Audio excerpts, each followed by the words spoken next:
So true, so true. It is amazing how most lawsuits equal the net worth of the defendant or the insurance policy limits. We preach this day in and day out, both at the law firm and at Fortress Asset Protection, because we want your insurance that you pay good money for to be the low-hanging fruit. And whether they take a little bit of your insurance or all of your insurance doesn't really matter to us, because that's what it's there for. It is there to provide a buffer to our personal liability. However, there are always times where a accident or an injury could be catastrophic enough that you just can't insure your way out of it. I've consulted with a family recently that owned a trucking company, and one of their employees was driving a truck negligently, got into an accident and killed a 6-month-old infant. Horrible case. And certainly that family deserves to recover everything that they can for that case. But looking at it from the perspective of the business owner, he has insurance, and that insurance may or may not be adequate to cover this one. I'm assuming it won't.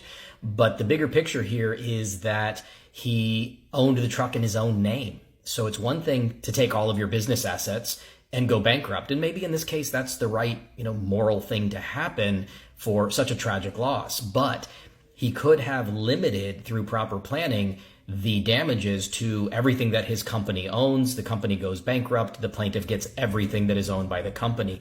But he actually owned this truck in his own name. He bought it in his own name and never transferred it into the LLC.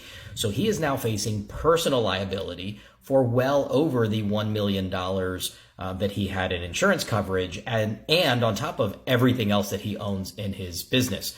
So yes, we want to not deny individuals their just compensation for negligence, but we also don't want to be stupid, and we want to limit the liability wherever the law allows us. And I know this is a touchy subject. I'm going to get some hate mail on this one of how I'm a terrible person for helping people not pay for their damages that they cause. But I'm a lawyer, I'm a hired gun, and I am ethically obligated to zealously represent my clients and put them in the best legal position that I can get them in.